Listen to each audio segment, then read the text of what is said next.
So we're gonna have a little rant hour. This is me, your girl Bella J, of course. I'm dressed the same, and this is Chef Juicie. Hi guys. Did you ever see Sex in the City? Yes. Did you know there was an article published? The Word, Ned Urbar takes the world on the world of gossip. Chris North has angry words about the critics' angry words about sex. He said Chris North takes an issue with a few lingering Sex in the City points. First off, people have always been unfairly harsh about his character, Big. We already know about Big. Okay? He never tried to pretend he was anything other than what he was. It was Carrie who tried to pretend he was something he wasn't. He tells an Australian website the relationship just didn't work and he went on to get married while she went on to how many boyfriends did she have? Do we really need to talk about that? I mean, she was such a whore. This is what he said. Also, those bad reviews in 2010 Sex in the City 2, he has a problem with them. There was not one good review of that film, not one, and I think it was very hurtful for the girls because it got personal. The media can be dogs, says the man who just called Carrie a whore. The world. This was published October 17th, 19th weekend in the Metro. And you know what? Carrie was not a whore. She was not. Carrie was an independent woman. She was making her own money. It's not like she used the guys for money. She didn't like being alone. Exactly. Because if we want to be technical, a whore is someone who sells their self for profits, for gain. And she didn't use anybody for anything. No. Except for sex. I mean. It is Sex in the City. And men do it to women all the time. Men do it to the women, and men are praised while women are looked frowned upon. Yes. And I'm sorry to say, listen, it is what it is. You're an adult. You take care of your business. Who are we to judge you? I mean, I love Sex in the City. I started watching some every now and again, but I like the movie. Part 2 is just a little bit too much. Yeah. They went to Dubai or whatever, and it was just a little too much, that country. No offense to them, but in America, you have such freedom. There's a freedom of expression here, and that movie was just a little too much. I mean, I'm glad Samantha Jones' character found someone that she can get horny with that excited her, but still, she was a slut. Yes, Samantha was Samantha. Well, like, she wasn't a whore per se. She just had her own money. She's a very sexual person, and she just didn't mind those games that she was given every now and then. Correct, but she basically was self-indulgence. She did her just like the way the fellas do them. So what's the problem? I don't see that she's a whore. It's not like she used them for anything. I would agree. And you can't be mad at Big either, because if you're going to be mad at Big, you have to be mad at Fitz. You have to be mad at the guy, the married guy that Jane was dating and being Mary Jane. Who else? There's a bunch of characters that, you know. Pope? Scandal? Yeah. I mean, I yell at the TV every time. And Power. Oh my gosh. Yes. Oh, I can't wait till it comes back on, but the rumor has it that it's not going to be the same. It's not the same. Why? I would love to see the white guy, his side friend, when he finds out that his girl that he was really screwing hard on got shot and killed. That's how it ended. But he came out of jail. Yeah. But during the process, the white guy sees that the girl that Ghost was dealing with is actually 5'0", and he doesn't know that his girl just got shot up. But he can't bring that on. I mean, you gotta find out what happened. He doesn't know. He's at something else. He doesn't know, but he was running his mouth too much to some random chick.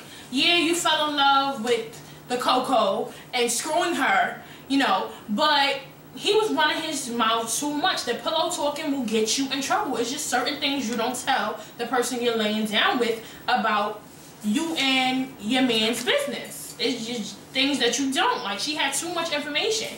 And then he brought her over too fast. while she's thinking that the Fed is his wife when he's really dealing with Tasha, that was a bit too much. And then she's a thief. She wasn't right for him anyway, because I think she was gonna start using him eventually. So she had to go. I'm not mad at it. You talking about the white girl? Yeah. Yeah, she was in. She was in it for the money. Yeah, power and money will do that. Power. Yeah. It is called power. Yeah. I just want to see him again, because he was part of being Mary Jane, and now he's on this. But he is so fine. Yes, he is. And you know, I usually don't like him that color, because you know they have pretty boy syndrome. But that body, I usually don't like all that body either. I don't know, it's something about him. That body and them tattoos. Oh Lord. Yeah, it's nothing like tattooed covered men. You know, of that complexion. Yeah. Yeah. And his butt. Okay. You know, I was watching The Wire, and there's an actor on there that he was playing a gay guy, but he's not gay in real life, but he kissed the guy. But he showed, I think it was episode 8 or 9, and he turned around. It had to have been 7 or 8, and he showed his dick. It wasn't even fully awake, and it was hanging. And I was like this.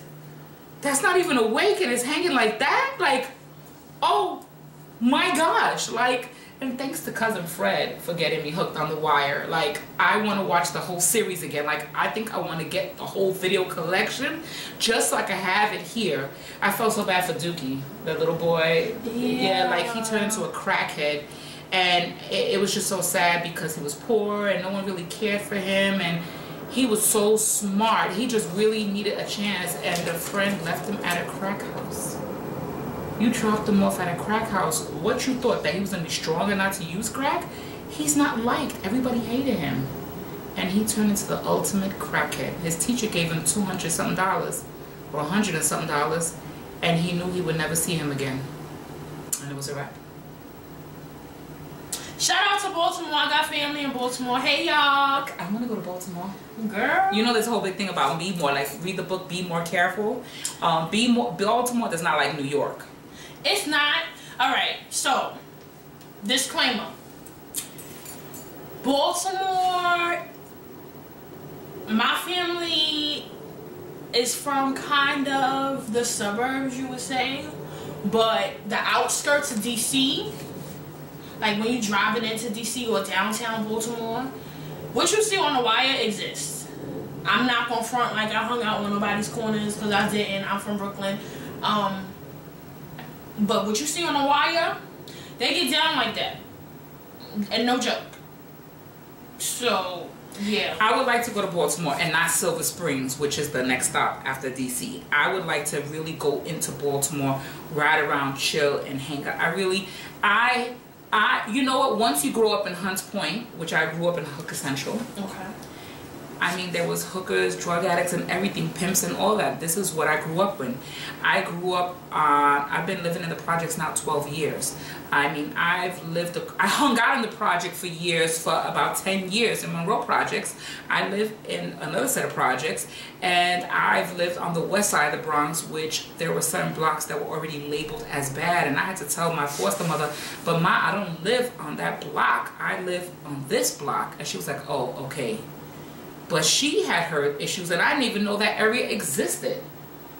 So, I mean, listen, I always put it this way, because I want to go to Chi-Town. And they was like, you want to go to Chicago? And they was like, that's just as bad as New York, like all this and blah, blah, blah. And I'm like, you know, it is? That's why they call it Chirac. How can I get a state job over there if I'm going to be slaughtered? And then I'm from New York. But I feel if I grew up in New York, I can live anywhere. And I am not about to have any more kids, so I'm not worried about procreating. I just want to enjoy the Chi-Town men. I don't know much about them. I hope they're not. Listen, there are some handsome men out there. There's handsome men everywhere. You just got to seek and destroy. I'm a destroyer. I mean... But Dad, to know that that's Chirac... I mean, I always said I wanted to go down south, find me a southern gentleman, and you know, they like them big down there. So, you know, but it's nothing like a Brooklyn man. Oh my God.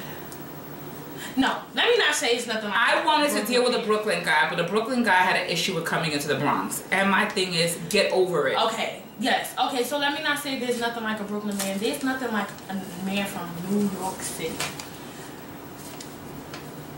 There's just nothing. But I mean, I've been all over. Brooklyn, the Bronx, Queens.